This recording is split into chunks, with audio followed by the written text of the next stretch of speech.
Monologue 70, Infiltration and Insurgency, Kingdom 5. There are those who use the word love as a weapon against virtue. There are those who use the word tolerance as a weapon against morality. There are those who use the word reason as a weapon against faith. There are those who use the word intelligence against wisdom. And there are those who use the word grace as an excuse for every vile abomination and expression of the animal demonic. Be not deceived. The sword of heaven is unsheathed against the animal demonic, and those chosen to wield that sword must not, in turn, become what they have been unleashed to make war upon. No matter how many alliances you make, in the end you will have to win the first Uriah nation on your own. Only when you have taken power and demonstrate your justice and righteousness, including your goodwill toward the various sects of the other monotheisms, will you find support for the greater movement. No matter how hard you work within peaceful means, it is unlikely that you will succeed without being willing to fight for the goal. Imagine a hypothetical country called Ukraine, which was once, hypothetically, a part of the Soviet Union. It has a moderately well-educated population, but an aging infrastructure, a corrupt and unstable government, many potential resources that are not being wisely managed, and yet a relatively conservative and traditionally religious culture, Christian and Muslim. In this hypothetical scenario, this revealing would be translated into the native languages of Ukraine, and would then be quietly, anonymously distributed among the population and the leaders, mainly via the international mail service, no return address. Over time, a person here and there would begin to accept the instruction, and after a few years, cabals would appear, mainly unnoticed. Via the Roman roads, the internet, the believers would form an online community and make contact with existing online communities. Their numbers would grow, and about 10% might be very zealous for the cause. Quietly, expatriates would begin to make their way to Ukraine as foreign workers, or in the form of translators and security experts, working for the government and for various industries within the country. Seeing that Ukraine fits the criteria, the clergy of the Uriah faith would take a secret vote and pass the message along to local clergy and cabals throughout the world, using written letters and word of mouth or direct phone calls. Donations would then be sent to help finance the local cabal in Ukraine. These expatriates in Ukraine from various nations around the world would quietly increase in number, bringing money and skills, and over time seeking naturalization. After about 25 years, the movement should have spread to local and national government personnel, and there should also be members within the military, officers and soldiers, who have become faithful to the way. Rather than standing out, the movement should strive to integrate with the society. Meetings should be held privately.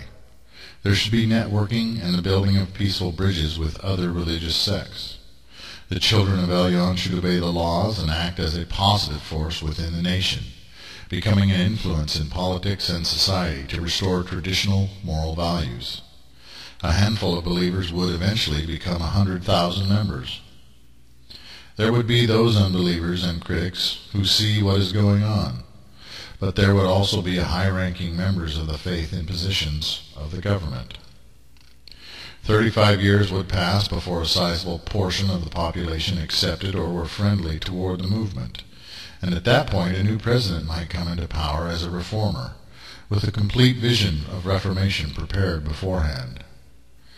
There would be dissent and outcries, mostly from abroad, as the reforms were announced, but the new president would demonstrate clearly that he has the full support of the officers of the military and police, as well as from many economic leaders in the country's business and banking sector.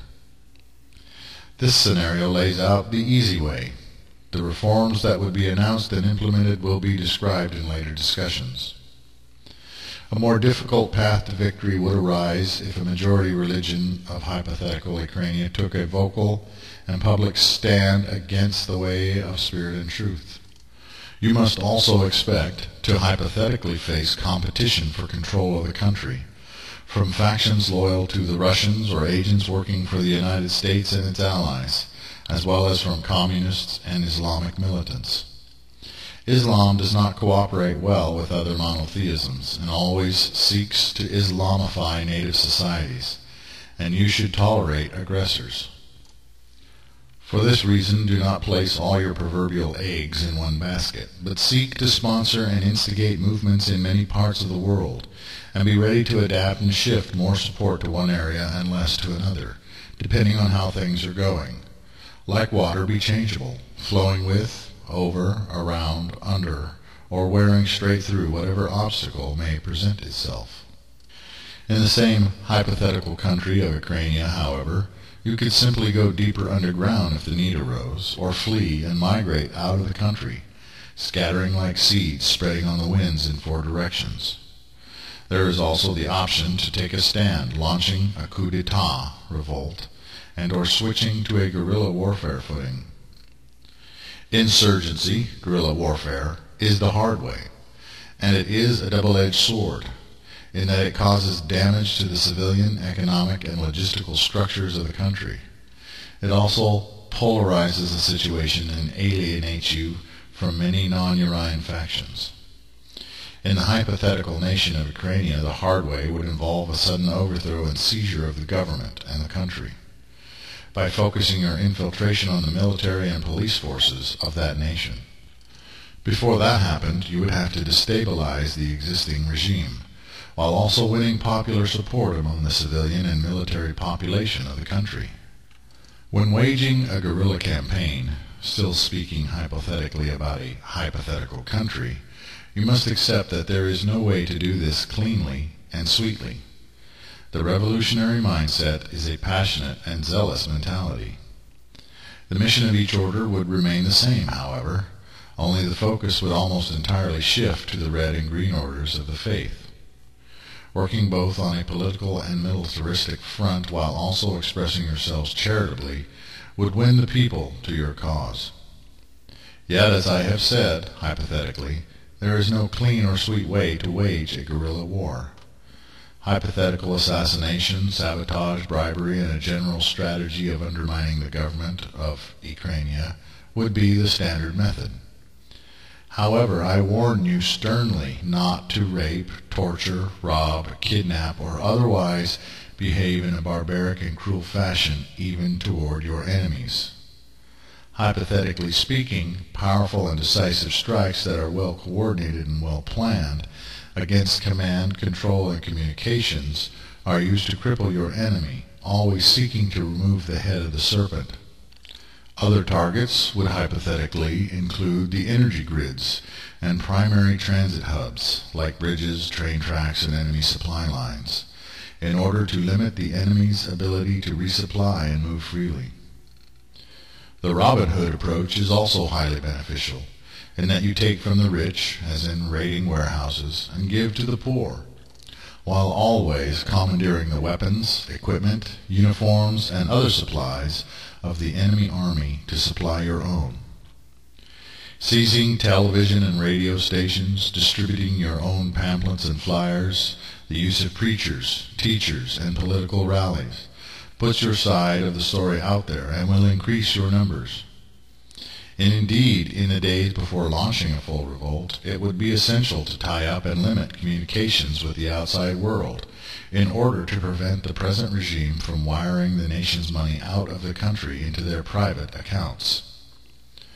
I must emphasize the need to behave professionally, decisively, and in as efficient and effective a way as possible in all your operations. If you cannot win without unleashing terror tactics against the civilian population, then you should not win at all.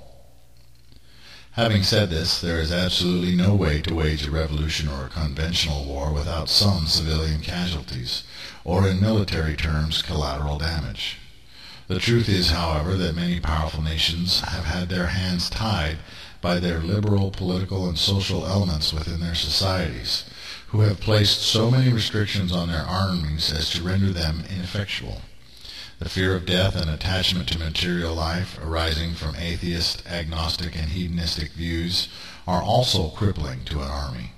It is seen that well-equipped and well-trained units can be pinned down by inferior forces because of the fear of casualties within the ranks and fear of incidental damage to civilian populations because the additional concern of losing popular support. I do not seek to tie your hands in this way, but I command you firmly to never intentionally inflict harm on non-combatants, or neutrals as they may be termed, and to openly admit and apologize publicly for any accidental incidents that harm non-combatants. There are many religious zealots who alienate many who would otherwise flock to their cause because they are overly cruel and vicious in their tactics. Do not imitate such stupidity and callousness. It is not good to root yourself too firmly when waging your hypothetical guerrilla war in hypothetical Ukrainia. But keep yourselves mobile and light, caching supplies in various locations here and there, and arranging safe houses, as well as forming cell groups, cabals. When persecution is great, every Urian should regularly attend the church services of the majority religions of the nation, and give the appearance of being fully devoted members thereof. This is not a lie, in that a Urian is free and encouraged to befriend other monotheistic sects, and that in your creed of belief is flexible and universal in nature. Always remember what you are fighting for and what you are fighting against.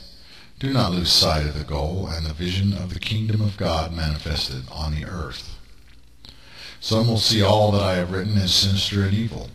For those who love the false gods and the wickedness of the current age, Urians are something to be feared, and this teaching is indeed sinister.